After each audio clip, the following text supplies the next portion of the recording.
The sun over Oakhaven didn't shine, it punished. It was a white, blinding eye that turned the dust into powdered glass, and the creek into a cracked ribcage of gray mud. Silas Thorne stood on the third step of the Calvary Baptist Church, his boots buffed to a funereal shine, his black frock coat heavy with the salt of his own sweat. He held a leather-bound Bible against his chest like a shield, his thumb tracing the worn gold leaf of the edges. Ahead of him, the twin oak doors of the sanctuary stood ajar, revealing a sliver of cool pine-scented darkness that smelled of beeswax and old hymns. He took a half-step forward, the wood groaning beneath his weight. His toe reached the threshold, the line where the white glare of the porch met the deep shadow of the interior.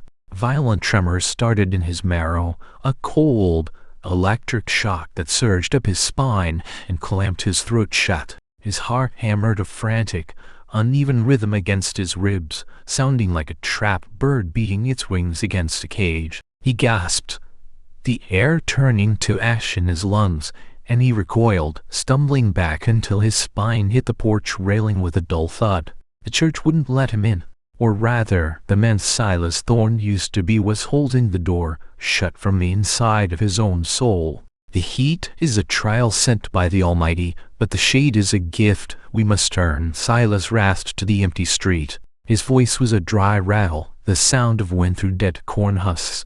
He had been in Oakhaven for 6 months, and in those 6 months, he had never once stepped foot inside the house of God he was supposed to lead. He preached from the steps, his back to the altar, his eyes fixed on the shimmering heat of the horizon while the congregation sat in the pews behind him, listening to his voice through the open doors. Elias Vance, the town's primary deacon and a man whose face looked like it had been carved from a lightning-struck stump, stepped out from the shadows of the livery stable. He wiped grease from his hands with a rag that was blacker than Silas's coat. Elias didn't look at the preacher's face. He looked at his feet, which were firmly planted on the scorched wood of the porch. It was a silent, daily interrogation that Silas felt in the center of his skull. The well in the south square is dry, preacher, Elias said, his voice a low rumble. The cattle are lowing for water they won't get, and the children are starting to see ghosts in the heat shimmer. We need a prayer, a real one. Inside, at the altar, where the Lord hears best. Silas gripped his Bible tighter, the leather creaking. God hears the cry of the thirsty from the dust of the road just as clearly as he hears the chime of a silver bell. Elias, my place is here with the elements. To suffer the sun is to understand the flame.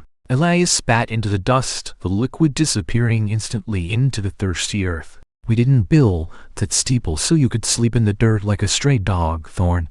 People are talking. They say a man who can't enter his own church is a man who's carrying a key to a different door entirely. Power shifted then, the weight of the town's suspicion settling on Silas's narrow shoulders. He almost reached out to Elias, almost grabbed the man's rough sleeve to explain the crushing weight that sat on his chest every time he looked at the sanctuary. He almost told him about the smell of smoke that followed him even in the rain. A wagon rattled into the square, diverting the moment, its wheels screaming for grease. The wagon was driven by a woman named Clara, her son, bonnet limp and stained with sweat. In the back, wrapped in a damp sheet, lay her 7-year-old son, Toby. The boy's skin was the color of curdled milk. His eyes rolled back in a head that seemed too heavy for his neck. Clara leaped from the seat before the horses had fully stopped, her boots kicking up plumes of white powder as she ran toward the church steps.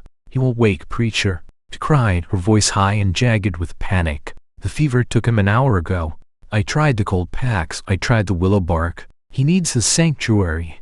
He needs to lie on the altar cloth." Silas felt the blood drain from his face, leaving it a waxen mass. He looked at the boy, then at the dark, inviting mouth of the church. The heat between them felt like a physical wall, a shimmering pane of glass that he could not break. He stepped down one stair closer to the mother, his hand trembling as he reached toward the boy's forehead. He almost touched the child's burning skin, almost offered the comfort of a physical blessing.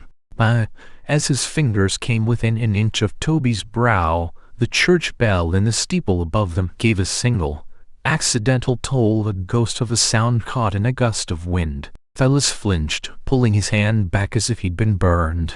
The boy let out a thin, whistling moan that sounded like the end of everything.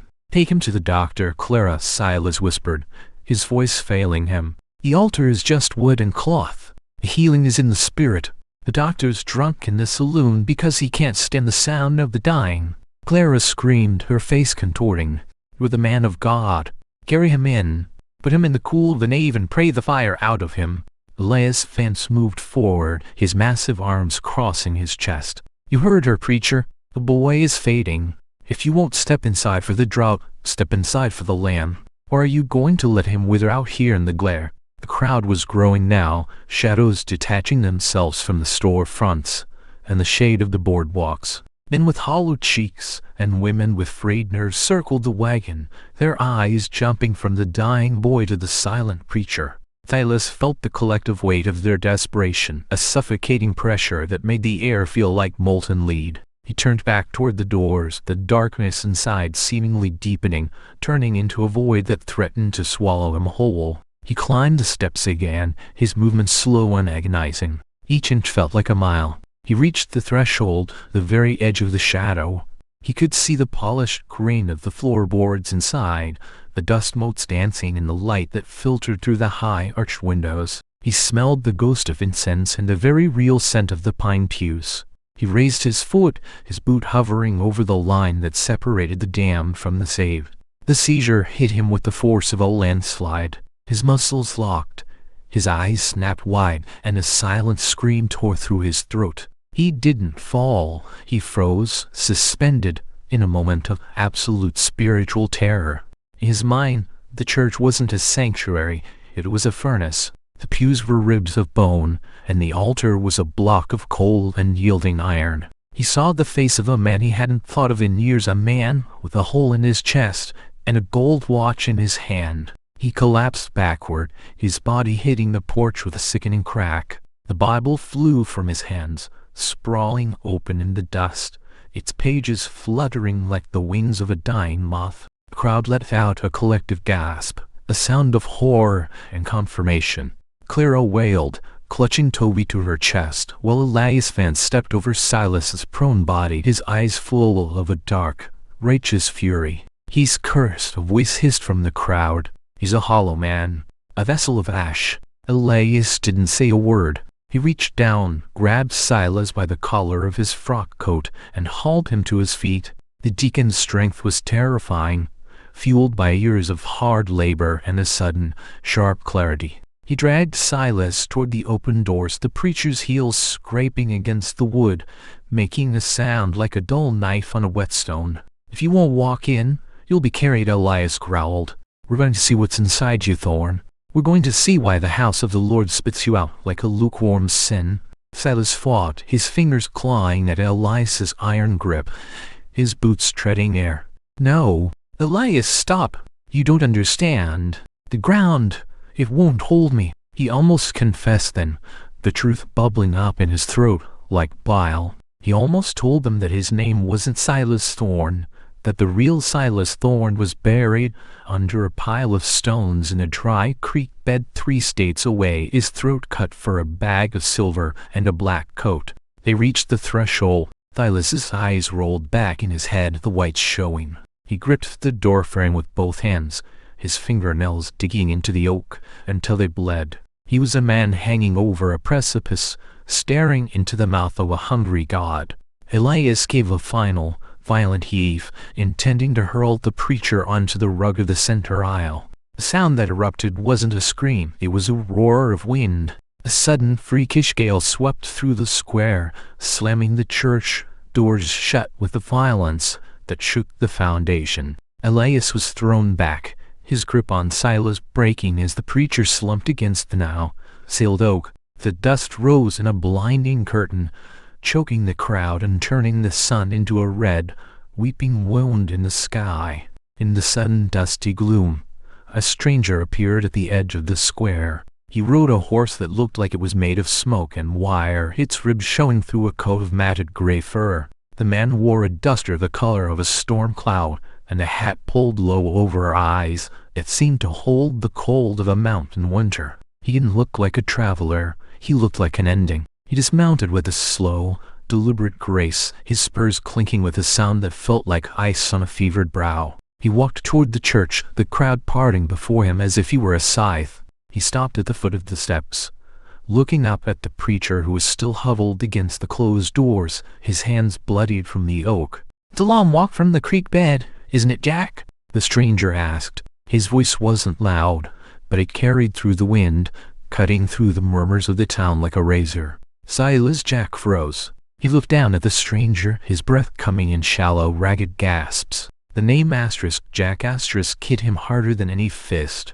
It was a name he had buried under 6 months of scripture and false piety. It was a name that tasted of cheap whiskey and gun oil. He looked at the stranger's face and saw the ghost of a man he had once called a partner, a man he had left for dead in the same fire that had claimed the real preacher Thorne. "I don't know you," Jack rasped, his hand instinctively reaching for a holstered weight that wasn't there. He felt the phantom itch of a revolver at his hip, a memory of a different kind of authority. The stranger smiled, a thin, mirthless line. "You know me. You know the way the lead felt when it bit into my shoulder. You know the way the smoke smelled when you set that stagecoach to the torch. You took the coat, Jack. You took the book. But you couldn't take the peace, could you? The wood won't have you." The stone remembers the heat. Lay's fan stepped between the stranger and the steps, his hand resting on the heavy knife at his belt. "Who are you, mister? And what business do you have with our preacher?" "Your preacher is a vulture in a dead man's skin," the stranger said, his eyes never leaving Jack's. "His name is Jack Miller. He's a highwayman, a coward, and a murderer. He didn't come here to save your souls. He came here to hide from the hangman. But the hangman has a long memory, and the ground has a way of spitting up what it can't digest." The town fell into a deathly silence. The wind dropped, leaving the dust to settle on the faces of the onlookers like a shroud. Clara, still holding Toby in the wagon, looked at Jack with eyes that were no longer full of hope, but a cold, crystalline hatred. The boy in her arms shivered, a final, violent tremor that left him still and silent. The child was gone, taken by the heat and the delay of a man who couldn't cross a line. A low guttural moan rose from the crowd, a sound of communal grief turning into communal rage. They had given this man their tithes, their secrets, and their prayers. They had listened to his sermons while their cattle died and their children burned with fever. They looked at the closed doors of the church and then at the man in the black coat, seeing him for the first time not as a shepherd, but as a wolf who had lost his teeth. Jack stood up, his back against the oak. He looked at the faces of the people he had fooled, the people he had almost started to care for. He saw the fire in their eyes, a reflection of the fire he had started in the creek bed. He looked at the stranger, who had reached into his duster and pulled out a heavy long-barreled Colt. "The girl in the stagecoach, Jack," the stranger said, his voice dropping to a whisper. "The one who was carrying the preacher's Bible. She was my sister. She didn't die from the lead. She died from the smoke because you locked the door from the outside." Jack's knees buckled. He almost fell again, but the rage of the town held him upright. He saw the first stone leave a hand in the crowd, a jagged piece of flint that whistled through the air and struck the door beside his head, leaving a white scar in the wood. Another followed, hitting him in the shoulder, the pain sharp and dull at the same time. "I wanted to be him," Jack screamed, his voice breaking into a sob. "I wanted the silence. I wanted the way people looked at him. I thought if I wore the coat, I could stop the burning. But the wood won't forget. The wood is screaming." He turned and began to beat his fists against the church doors, his blood smearing the polished surface. "Let me in. For the love of everything, let me in." He wasn't looking for salvation. He was looking for a place to hide from the sun and the eyes of the living. He kicked at the base of the doors, his boots splintering the grain, his body vibrating with a desperate, animal need for the darkness inside. The stranger raised his pistol, the iron steady in his hand. He almost fired, his finger tightening on the trigger, a moment of finality hanging in the balance. But he stopped. He saw the way the town was moving, a slow, deliberate surge of shadow and steel. He saw Elias Vance pick up a heavy wooden mallet from the livery wagon. He saw the mothers of Oakhaven gathering stones, their faces set in grim, ancient masks of vengeance. "Death is too quick for you, Jack," the stranger said, lowering his weapon. "You wanted the church. You wanted the sanctuary. Well, the people of Oakhaven are going to give it to you." Elias Vance led the charge. He didn't use the mallet on Jack. He used it on the doors. With a roar of effort, he swung the heavy wood, the impact echoing like a cannon shot. The lock shattered, the oak groaning as it gave way. The doors swung open, hitting the interior walls with a sound that seemed to crack the very sky. The cool pine-scented darkness spilled out, a mocking invitation. The mob seized Jack. They didn't hit him. They didn't stab him. They lifted him off his feet, dozens of hands grabbing his black coat, his hair, his limbs. They carried him up the steps, over the threshold he had feared for months. Jack screamed, a high, thin sound of absolute psychological disintegration. As his body crossed the line into the sanctuary, the air seemed to thicken, the shadows coiling around him like snakes. They carried him all the way to the altar, a heavy block of oak covered in a white linen cloth. They threw him onto it, his body sprawling across the wood. Jack struggled to get up, his eyes darting toward the stained glass windows, but the townspeople were already retreating. They backed away down the aisle, their faces pale in the dim light, their eyes fixed on the man on the altar. Elias Vance was the last to leave. He stood at the threshold, his hand on the heavy iron handle of the door. He looked at Jack, who was clutching the altar cloth as if it were a life raft in a storm. "You wanted to be the preacher, Jack Miller," Elias said, his voice echoing in the hollow space of the nave. "Now you can stay here and pray for the rain. You can stay here and pray for the boy. You can stay here until the Lord decides if he wants to hear a word you say." He pulled the door shut. The heavy bolts on the outside slammed home with a final, metallic asterisk thunk asterisk. The townspeople began to drag the heavy wagons from the livery, bracing them against the doors, piling stones and timber against the entrance until the church was a tomb of wood and iron. Jack was alone in the dark. The silence was absolute. He lay on the altar, the linen cool against his cheek, but the cooling didn't last. The darkness wasn't empty. It was full of the people he had killed. He could see them in the corners of the sanctuary, the preacher with the silver watch, the girl from the stagecoach, the men he had shot in the back. They weren't ghosts.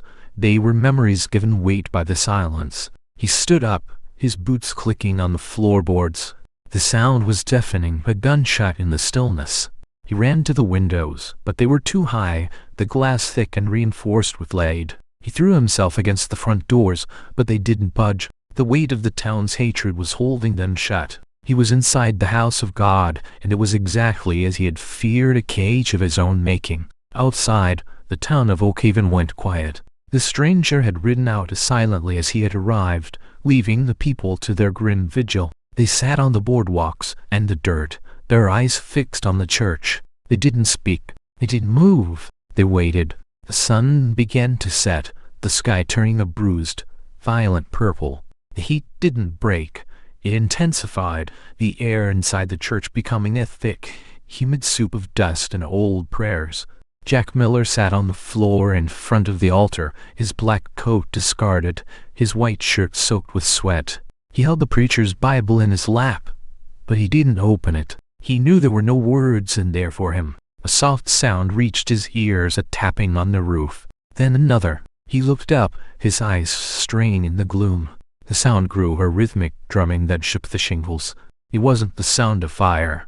It was the sound of rain. The drought was breaking. The water hit the dry earth of Oakhaven with a hiss, turning the dust to mud and the mud to a river. Outside, the people raised their faces to the sky, letting the cool deluge wash the salt and the rage from their skin. They laughed, all hollow, desperate sound, and then they began to cry. Rain was a blessing, but it was a blessing that had come too late for Toby.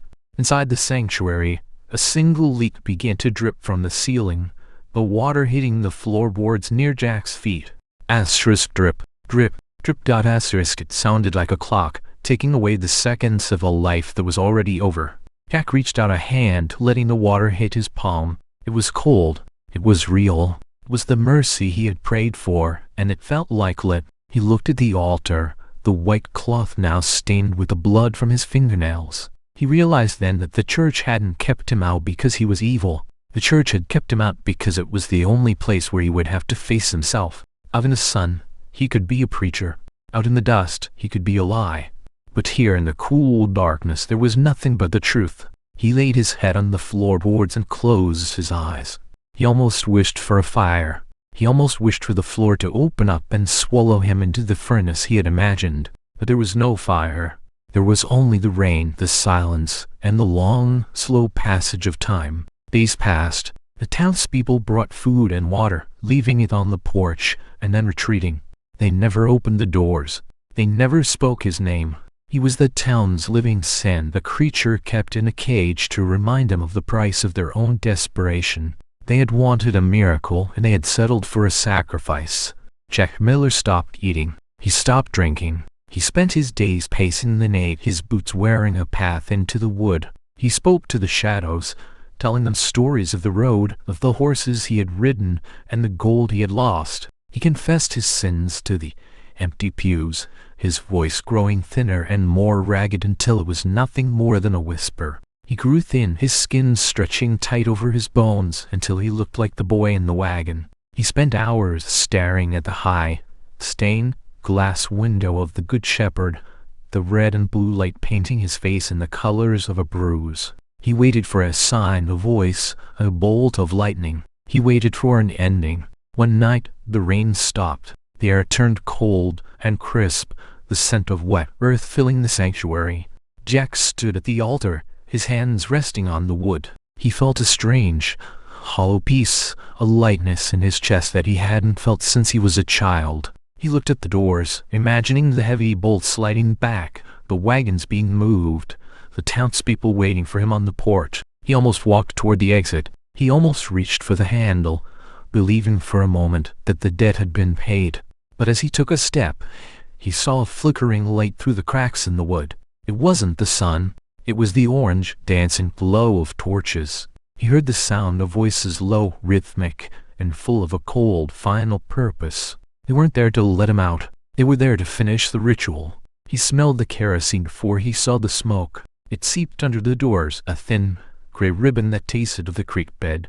He didn't scream. He didn't run. He walked back to the altar and sat down, pulling the white linen cloth around his shoulders like a shroud. He picked up the Bible one last time, his thumb finding the page he had memorized in the dark. "The Lord is my shepherd. I shall not want," he whispered, the words familiar and foreign at the same time. Fire took hold quickly. The old, dry pine of the pews caught like tinder, the flames roaring up toward the ceiling in a great, hungry rush. The stained glass windows shattered from the heat, the shards of red and blue raining down like cooling embers.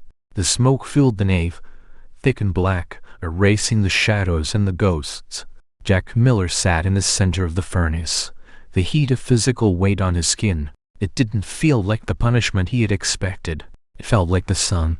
It felt like the glare of the porch. It felt like the truth. He closed his eyes and breathed in the smoke, his heart slowing its frantic beat, the bird in his chest finally folding its wings. Outside, the town of Oakhaven stood in a circle, their faces illuminated by the burning church. They watched the steeple collapse into the nave, a fountain of sparks erupting into the night sky. They didn't cheer. They didn't cry. They stood in the mud and the silence, watching the house of God become a pyre. The stranger on the gray horse watched from the ridge, his silhouette a dark gash against the moon. He saw the flames reach their peak and then begin to fade, the structure groaning as it settled into a pile of blackened timber and ash. He didn't wait for the dawn. He turned his horse and rode back into the shadows of the mountains, his spurs clinking a final, lonely rhythm. By morning, there was nothing left but the stone foundation and the charred remains of the altar. The smoke hung low over the square, a bitter mist that tasted of oak and oil. The townspeople returned to their homes, their wells full, their cattle watered, their secrets buried under the soot. They didn't speak of Jack Miller. They didn't speak of Silas Thorne. Church was gone, but the line remained. The space where the doors had been was now an open wound in the air, a threshold that led to nowhere. The The dust settled on the blackened wood, the sun rose again in its white, blinding glory, and the creek began to flow with the color of the sky. Oakhaven was a town of peace again, a town of water and life, built on the bones of a man who had finally found a way to stay inside. Years later, a traveler would pass through the ruins. He would see the scorched altar and the fragments of colored glass in the dirt. He would feel a shiver of dread that he couldn't explain, a sense of something heavy and waiting in the silence. He would see a single, leather-bound book lying in the center of the ash, its edges charred, its pages white and pristine. He would almost pick it up. He would almost reach down to touch the gold leaf on the cover, a piece of beauty in a place of destruction. But he would stop. He would see the way the wind moved through the ruins, the way the shadows seemed to coil around the stone. He would leave the book where it lay, spurring his horse toward the horizon, eager to find a town with a steeple and a bell. He wouldn't look back. He wouldn't see the way the dust rose in a thin, gray ribbon, following him like a memory. He wouldn't hear the ghost of a voice reciting the psalm in the wind. He would only know that some doors are meant to be closed, and some thresholds are meant to be feared. The silence of Oakhaven was absolute, a heavy, haunting weight that would never be lifted. The rain had washed the mud away, but the ground remembered the heat. The wood was gone, but the stone remembered the fire. And Jack Miller was finally, irrevocably, at rest, a man who had traded his life for a sanctuary and found that the only way in was to burn.